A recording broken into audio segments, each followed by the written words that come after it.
నమస్తే, welcome to Bharati TV. నేను బాపయ్య. నన్ను అరెస్ట్ చేయాలా, మరి నిన్ను, రోజాను, జగన్ను ఏం చేయాలి అని చెప్పేసి ఈ వీడియోకి నేను ఒక టైటిల్ పెట్టాను. ఎందుకు అలాంటి టైటిల్ పెట్టాను అనే వివరాలు మీకు పూర్తిగా తెలియజేస్తాను. అయితే ఇక్కడ కిరాక్ ఆర్పి తాడిపర్తి చంద్రశేఖర్ అని చెప్పేసి వైఎస్ఆర్ కాంగ్రెస్ పార్టీ నేత, ప్రస్తుతం ఎమ్మెల్యేగా ఉన్న ఆ వ్యక్తిని క్వశ్చన్ చేస్తున్నట్టుగా నేను ఈ వీడియోకి టైటిల్ పెట్టడం జరిగింది. ఎందుకు అలాంటి టైటిల్ పెట్టాను అని అంటే కనుక ఇక్కడ చూస్తే బొత్స సత్యనారాయణ వైఎస్ఆర్ కాంగ్రెస్ పార్టీ నేత, సీనియర్ పొలిటీషియను, మాజీ మంత్రి, అంటే సుదీర్ఘమైన రాజకీయ చరిత్రలో అనేక సార్లు మంత్రిగా పనిచేశారు. అలాగే ప్రస్తుతం శాసన మండలిలో వైఎస్ఆర్ కాంగ్రెస్ పార్టీ తరఫున శాసన మండలి పక్ష నేతగా కూడా ఆయన ఉన్నారు. సో అయితే ఈ క్రమంలో కిరాక్ ఆర్పి ఒక విషయంలో మాట్లాడుతూ, అంటే అంబటి రాంబాబుకి సంబంధించిన విషయంలో మాట్లాడుతూ బొత్స సత్యనారాయణ తీరుని తప్పుబడుతూ ఆయన వ్యాఖ్యలకి కౌంటర్ ఇస్తూ సేమ్ ఆయనలాగానే మాట్లాడి ఆయన కౌంటర్ ఇచ్చారు. అంటే బొత్స సత్యనారాయణ ఎలాగైతే మాట్లాడతారో ఆయన మాటల్ని ఆయన వాయిస్తో ఇమిటేట్ చేశారు. ఎందుకంటే కిరాక్ ఆర్పి బేసిక్గా యాక్టరు, పైగా ఆయన కొంత మిమిక్రీలో కూడా ఆయనకి పట్టుంది కాబట్టి బొత్స సత్యనారాయణ లాగానే ఇమిటేట్ చేశారు. సో ఇది వైఎస్ఆర్ కాంగ్రెస్ పార్టీ వాళ్ళకి అసలు నచ్చడం లేదు. బొత్స సత్యనారాయణ చాలా సీనియర్ పొలిటీషియన్, ఆయన్ని ఎలా ఇమిటేట్ చేస్తావు, అది బాడీ షేమింగ్ కిందకి రాదా అని చెప్పేసి క్వశ్చన్ చేస్తున్నారు. ఎస్, ఆఫ్ కోర్స్ అది బాడీ షేమింగ్ కిందకి వస్తుంది అని చెప్పేసి అనుకుంటే కనుక అంటే ఆ సందర్భాన్ని బట్టి తీసుకోవాలి. కాబట్టి అది విమర్శించే సందర్భం కాబట్టి, ఏదో కామెడీ షో చేసే స్టేజ్ అయితే ఎస్, దాన్ని బాడీ షేమింగ్ కిందకి కన్సిడర్ చేయం.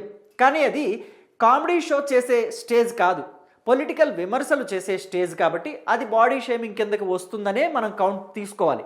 సో కాబట్టి కిరాక్ ఆర్పి కూడా దానికి ఒక మెట్టు దిగి వచ్చి బొత్స సత్యనారాయణని ఏదైతే తాను ఇమిటేట్ చేశాడో అందుకు గాను క్షమాపణలు కూడా చెప్పాడు. అయితే మరి ఇక్కడ కిరాక్ ఆర్పి క్షమాపణలు చెప్పేటట్లయితే మరి వైఎస్ఆర్ కాంగ్రెస్ పార్టీ నుంచి ఎంతమంది క్షమాపణలు చెప్పాలి? తెలుగుదేశం పార్టీ వాళ్ళకి కావచ్చు, లేదా జనసేన పార్టీ వాళ్ళకి కావచ్చు, ఎంతమందికి క్షమాపణలు చెప్పాలి అని చెప్పేసి ఇప్పుడు క్వశ్చన్స్ రేజ్ అవుతున్నాయి. తెలుగుదేశం పార్టీ కార్యకర్తలు, నాయకులు ఈ విషయంలోనే క్వశ్చన్ చేస్తున్నారు వైఎస్ఆర్ కాంగ్రెస్ పార్టీ నాయకుల్ని. ఎందుకని అంటే ఇక్కడ కిరాక్ ఆర్పి ఒక బొత్స సత్యనారాయణని కొంచెం ఎగతాళి చేశాడని, లేదా బాడీ షేమింగ్ చేశాడని, ఆయనని ఇమిటేట్ చేశాడని చెప్పేసి బాధపడుతున్నారు. అయితే మరి జగన్మోహన్ రెడ్డి చేసిందేంటి?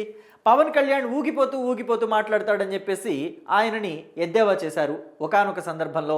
అలాగే పవన్ కళ్యాణ్ నాలుగేళ్లకి నలుగురు పెళ్లాలను మార్చాడని చెప్పేసి పర్సనల్ విషయాల్లో కూడా టార్గెట్ చేసి మాట్లాడారు. మరి దానికి పవన్ కళ్యాణ్కి జగన్మోహన్ రెడ్డి క్షమాపణలు చెప్పాల్సిన అవసరం లేదంటారా? ఆనాడు గుర్తురాలేదా వైఎస్ఆర్ కాంగ్రెస్ పార్టీ వాళ్ళకి ఇలా తిట్టకూడదు, ఇలా మాట్లాడకూడదు, ఇలాగ పర్సనల్గా వెళ్ళకూడదు అని చెప్పేసి జగన్మోహన్ రెడ్డికి చెప్పాలని చెప్పి వైఎస్ఆర్ కాంగ్రెస్ పార్టీ వాళ్ళకి తెలియలేదా? ఆ రోజు గుర్తు రాలేదా అని చెప్పేసి అటు కిరాక్ ఆర్పికి సంబంధించిన వాళ్ళు, అలాగే తెలుగుదేశం పార్టీ వాళ్ళు, అలాగే జనసేన పార్టీ వాళ్ళు కూడా ఇక్కడ గుర్తు చేస్తున్నారు ఈ సందర్భంలో. అలాగే ఇక చూసుకుంటే రోజా, వైఎస్ఆర్ కాంగ్రెస్ పార్టీ వాళ్ళంతా కూడా ఫైర్ బ్రాండ్ అని పిలుచుకుంటారు. కానీ అసలు ఫైర్ బ్రాండ్కి మీనింగ్ అది కాదు. బూతులు తిట్టడమే ఫైర్ బ్రాండ్ అంటే బయట చాలామంది ఫైర్ బ్రాండ్సే అవుతారు అని చెప్పేసి ఇప్పుడు వినిపిస్తున్న టాక్. అయితే రోజా కూడా పవన్ కళ్యాణ్ అనేక సందర్భాల్లో విమర్శించారు. గాడిదకు వచ్చినట్టు 50 ఏళ్ళు వచ్చినాయి నీకు అని చెప్పేసి మాట్లాడారు. జగన్మోహన్ రెడ్డి చిటికన వేల మీద వెంట్రుకలు కూడా నువ్వు పేకలేవు అని చెప్పేసి సవాళ్లు విసిరారు. సీటు కాదు కదా, అసెంబ్లీ గేటు కూడా తాకనివ్వు అని చెప్పేసి ఎద్దేవా చేశారు. ఏమైంది? ఎవరు అసెంబ్లీ గేటు దగ్గర కూడా రాలేకుండా వెళ్ళిపోయారు? ఎవరు అసెంబ్లీకి దూరంగా విసిరేయబడ్డారు?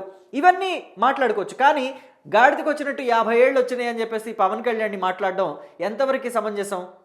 సో రోజా ఆ విషయంలో మరి ఎప్పుడైనా క్షమాపణ చెప్పారా?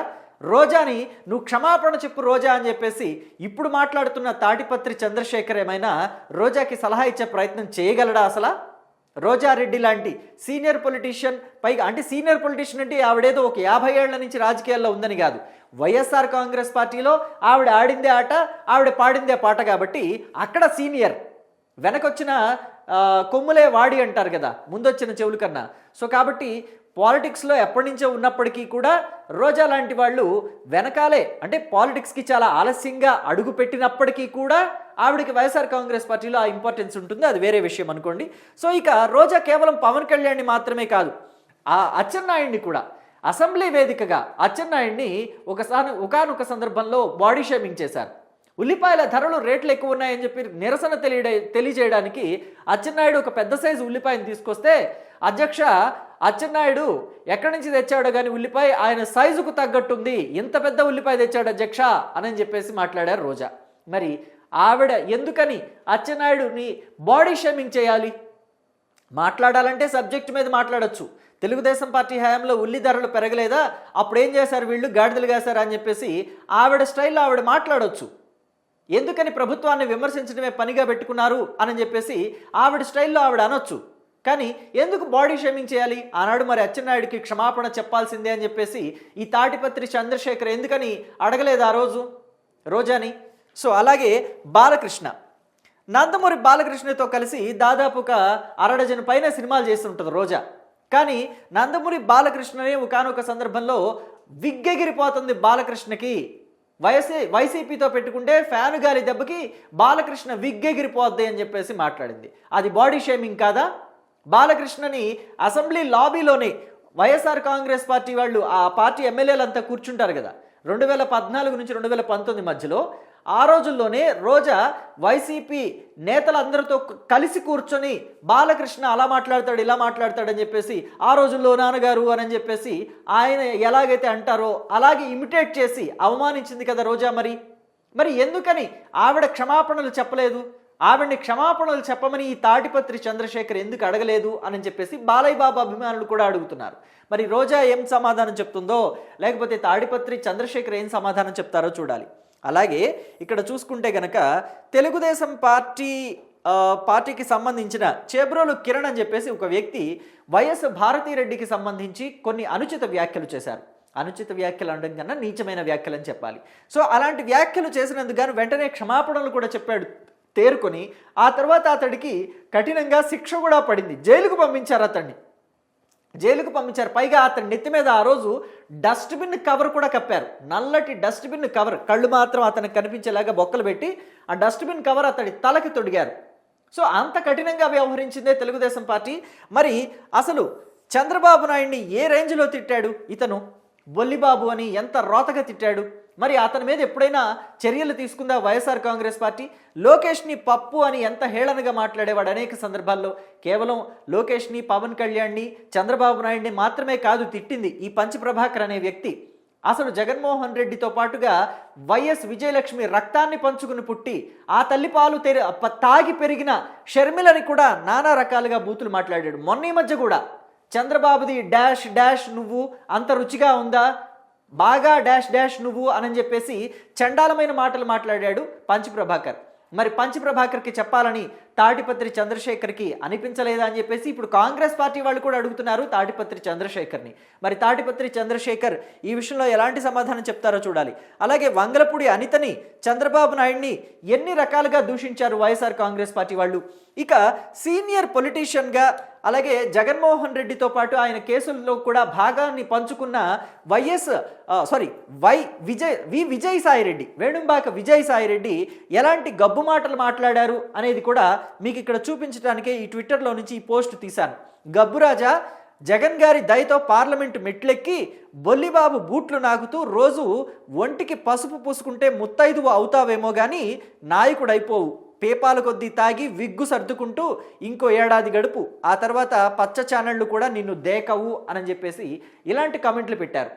మరి అసలు విఘ్నత, వయసు ఇవేమి గుర్తు రాలేదా విజయసాయిరెడ్డికి? ఆ రోజు వైఎస్ఆర్ కాంగ్రెస్ పార్టీలోనే ఉన్నప్పుడే కదా రఘురామకృష్ణరాజును ఉద్దేశించి ఇలాంటి నీచమైన పోస్టులు పెట్టింది ఆయన.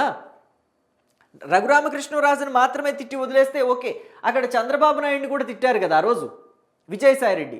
మరి ఆ రోజు అనిపించలేదా విజయసాయిరెడ్డిని పిలిచి, ఏంటయ్యా ఇది, ఇలాంటి మాటలు ఏంటి, బొల్లిబాబు ఏంటి, బాడీ షేమింగ్ చేయొచ్చా, అదొక వ్యాధి, అది ఎవరికి వస్తుందా రాదా అనేది మనం చెప్పలేము, కర్మ కొద్దీ ఆయనకు వచ్చింది, సో ఆయన్ని అలాగ బాడీ షేమింగ్ చేయడం తప్పు అని చెప్పేసి విజయసాయిరెడ్డికి శుద్ధులు చెప్పాలని తాటిపత్రి చంద్రశేఖర్కి గుర్తురాలేదా ఆ రోజు అని చెప్పేసి ఇప్పుడు తెలుగుదేశం పార్టీ వాళ్ళంతా కూడా అడుగుతున్నారు.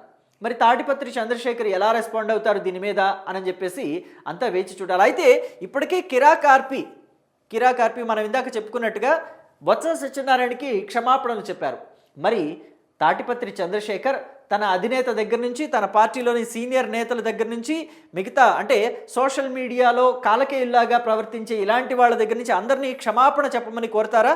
తెలుగుదేశం పార్టీ వాళ్ళకి క్షమాపణ చెప్పండి, అలాగే నారా చంద్రబాబు నాయుడుకి క్షమాపణ చెప్పండి, పవన్ కళ్యాణ్కి క్షమాపణ చెప్పండి అని చెప్పేసి ఆయన చెప్తారా? చెప్పేంత ధైర్యం చేయగలరా?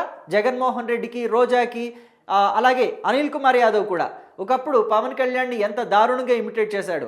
అలాగే అంబటి రాంబాబు కూడా పవన్ కళ్యాణ్ని అనేక సందర్భాల్లో దారుణంగా ఇమిటేట్ చేశాడు, అంబటి రాంబాబు కూడా. సో మరి వీళ్ళందరికీ క్షమాపణ చెప్పాలి, వీళ్ళందరినీ కూడా క్షమాపణ చెప్పమని వాళ్ళందరికీ కూడా హితబోధ చేయాలి అని చెప్పేసి తాటిపత్రి చంద్రశేఖర్ పనిగా పెట్టుకుంటే ఒక రోజంతా దానికే పని సరిపోతుందేమో అని నాకు అనిపిస్తుంది. మరి మీకేమనిపిస్తుందో మీ అభిప్రాయాన్ని కమెంట్ బాక్స్లో తెలియచేయండి. అసలు రాజకీయాల్లో ఇలాంటి వ్యాఖ్యలు అవసరమా?